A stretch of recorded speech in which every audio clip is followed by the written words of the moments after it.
Opa! Seja bem-vindo! Mais um episódio do nosso Papo Sem Limites. Que gostoso!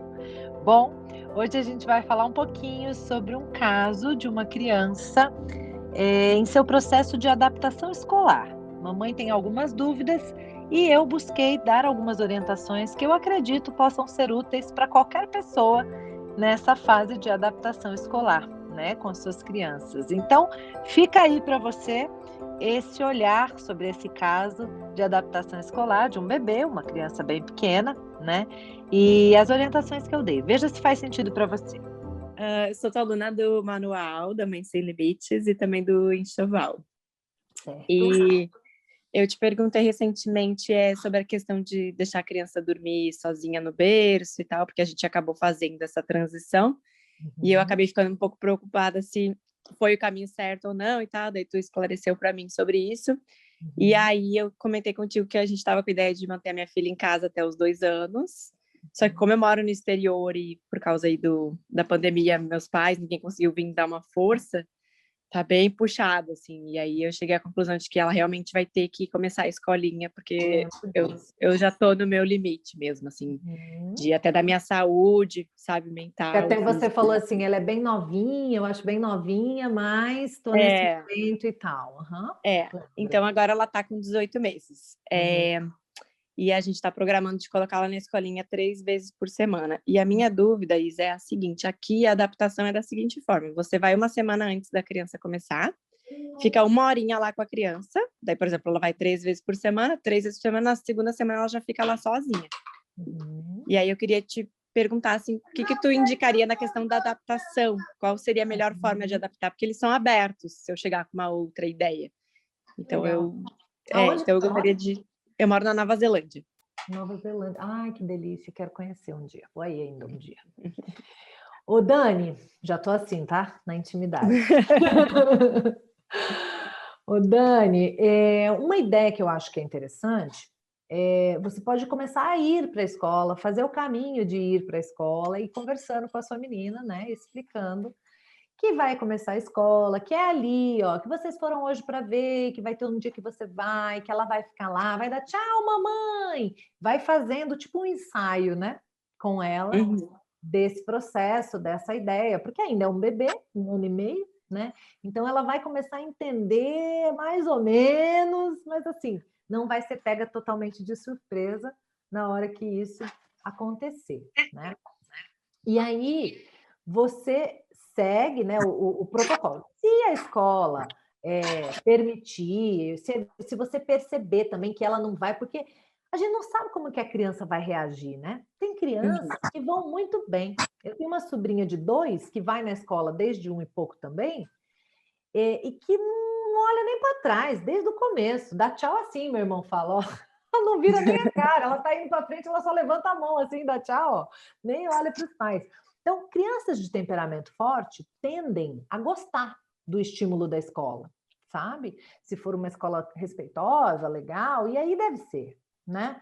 Uhum. Então, vai com alguma carta na manga, no sentido de pedir para que eles estendam um pouquinho esse tempo de permanência sua lá, de que você possa acompanhar um pouquinho mais, se você, né, achar que é o caso, mas também observa a sua criança, sabe? Veja, porque às vezes a gente está com medo e a gente acaba passando esse medo para a criança. A gente está Sim. insegura e a criança sente a nossa insegurança e inconscientemente ela sente que ela precisa também sentir esse processo. Senão a Uhum. mãe vai ficar chateada. Tem mãe que fica triste que a criança não chora para ir para a escola, né? Então, assim, confia nesse processo, confia na competência, confia nela, né? E vai sentindo. Aí, como eles são flexíveis, não tenho muitas coisas assim novas para te falar para fazer. Seria mais ficar um pouquinho mais lá, né? Dar um pouquinho, né? Se ela quiser, vem, mamãe tá aqui e tal, ó, pode ficar e tal, mamãe vai, depois a mamãe volta. Não tem muito segredo, sabe? E Uhum.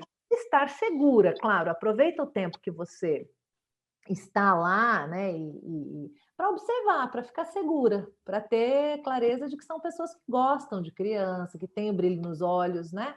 Porque mais do que método, Embora eu goste muito do método Montessori, de métodos alternativos de educação, mas mais do que método, as pessoas, né? Que pessoas são essas, né? Então, se Sim. você olha para as pessoas e vê que são pessoas que gostam do que fazem, que estão ali, que gostam de criança, aí você fica segura, né? E você ficando segura, ela também absorve isso, sabe? Explica, né? Nada escondido, você já sabe também. E aí, Deus abençoe, que de repente vai ser mais fácil do que a gente pensa, né? Sim, ela na verdade adora estar com crianças, assim, e a escolinha que a gente está colocando ela é uma escolinha Montessori, Aí, ó. e eles só pegam crianças a partir de 1 ano e meio, então a turminha dela vai ser de 1 ano e meio a 3, então para ela vai ser bem bom, porque ela adora criança Muito legal. velha e tal. Eu acho que ela vai adorar. Ela gosta, a minha única preocupação é essa, porque como ela vai 3 vezes, eu vou ficar 1 horinha, e na segunda semana ela já vai para ficar 3, 4 horas, então eu fiquei um pouco assim, será que vai ser o suficiente, entende? 3 dias, 1 hora, depois ficar lá mais tempo?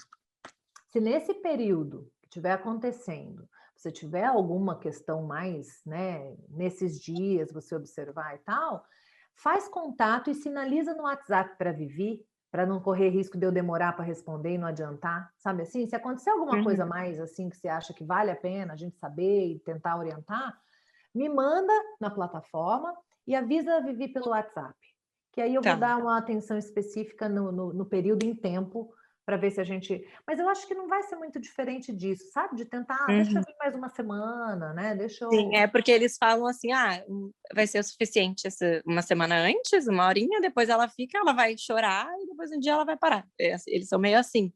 Sim, e você sabe que a gente é muito desesperado também, assim, com o choro da criança, e também, assim, claro que a gente precisa cuidar e responder, mas choros e choros, né? Tem um choro desesperado que a professora arranca a criança dos braços da mãe e leva a criança esperneando lá para dentro, que é um horror, né? E tem o choro daquele que vai embora, e a professora já está puxando para lá, ela já está olhando para outras coisas, já está... Entendeu? E já está, você está vendo que vai ficar bem. Que é aquela insegurançazinha que a gente também sentiu a primeira vez que tomou um ônibus sozinha, mas que faz parte. Entende? Então, a gente conseguir separar também choros e choros, sabe? Existem choros que vão acontecer e que fazem parte do processo ali. Sim, é normal, ela vai acabar sentindo falta, né? Porque ela vai perceber que eu não estou lá. Aí depois você vai ver como ela voltou, mais do que como ela foi, como ela voltou. Se ela voltou feliz, se ela voltou bem, se ela está animada, isso tudo é um grande termômetro para a gente, né? Mas eu tenho para mim que a forma como você escreveu, a forma como você está me trazendo aqui, nos 2 momentos eu tive a sensação de que essa criança vai gostar da escola. Ela adora, eu acho que para ela vai ser tranquilo, assim, é mais eu que queria ficar mais tempo, mas porque aqui é muito normal, as mães param de trabalhar até os filhos fazerem 3 anos, e aí depois com 3 anos tu até tem um benefício que o governo ajuda na escolinha, etc. Então é muito comum as mães aqui ficarem em casa, daí a partir dos 3 anos as crianças geralmente vão só meio período, ou 3 vezes por semana, 2, e aí com 5 anos eles iniciam realmente a escola, então já é meio cultural aqui. Então, para mim, quando eu comecei com a história de botar antes, acho que eu comecei também a me sentir... Primeiro, me sentir culpada por estar em casa com ela até 1 ano e meio e não ter voltado a trabalhar e toda a história, né? Porque é brasileira, aquela loucura que você tem que voltar a trabalhar desesperada. Então, eu demorei para me enquadrar assim, na cultura aqui. E aí, agora eu estou demorando para me desenquadrar, porque todas as mães ficam com as crianças. Eu falei, nossa, que mãe que eu sou, que eu tenho a oportunidade de ficar com ela e, entre aspas, eu não quero. Só que eu não tenho uma avó aqui, sabe? Uma tia, ninguém para ficar com ela que seja meia hora para eu respirar. Então, realmente está difícil. E às vezes é mais saudável a gente reconhecer isso e pôr uma escolinha alguns dias. E você vai sentir, sabe, Dani? De repente, o respiro de alguns meses faz tão bem que você fala, não, tô pronta, vou ficar mais um tempo só com ela, tira da escola e fica de novo.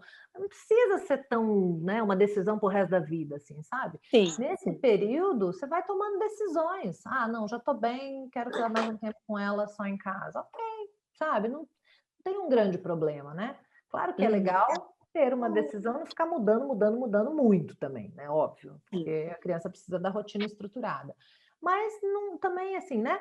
Colocou, ficou um semestre lá. Você tá bem? Tá querendo manter essa ideia de ficar um pouco mais? Ok, fica um pouco mais, viu? Sim. Eu também preciso retomar um pouco as minhas coisas, né? Eu estudo e tal, e aí de noite fica pesadaço, né? Então vai ser bom para mim também poder fazer as coisas de dia e, enfim, ter meu tempo. Obrigadão, Você é do Sul?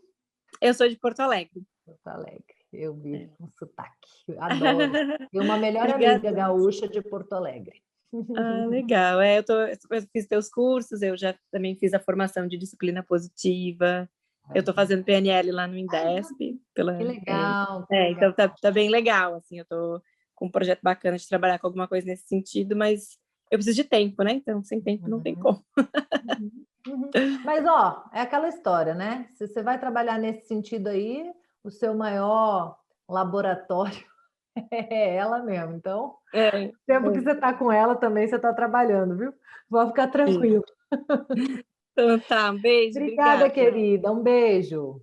É isso, gente. Não tem muito segredo nem muito desespero com relação à adaptação escolar. É estar segura de ter escolhido um bom lugar. E se eu puder acrescentar alguma coisa a isso que vocês ouviram, né, desse caso atendido aí de uma aluna linda, querida, eu diria que quando você for na escola com a criança e ficar lá para o processo de adaptação escolar, quanto menos interação você tiver, melhor. Quanto mais objeto você for, quanto mais coadjuvante e não protagonista você for, melhor. Porque a ideia é que a criança se acostume com o local, com as professoras, com as pessoas, com as outras crianças, né, com o ambiente. E se a gente ficar chamando a atenção da criança para nós, a gente não está ajudando nesse processo. A nossa presença silenciosa, como se a gente fosse parte do ambiente, paisagem, né, vai dar a segurança necessária para que a criança até esqueça que a gente está lá. Esse é o objetivo. Lembrem-se disso, tá? Muitas vezes na adaptação escolar, a mãe, o pai fica lá participando de tudo, querendo tornar aquilo legal para a criança, mas aí ela está ficando mais vinculada com a presença do pai e da mãe lá, entendeu? Então não é essa a ideia, viu? É isso, acredito que isso possa contribuir com esses processos. Que Deus abençoe, esteja sempre acompanhando aqui, porque aqui o papo é sem limites. Espero você também nas redes sociais, no youtube.com/isaminatel e no @isa.minatel no Instagram e no TikTok. Um beijo, até o próximo episódio do nosso Papo Sem Limites. Tchau!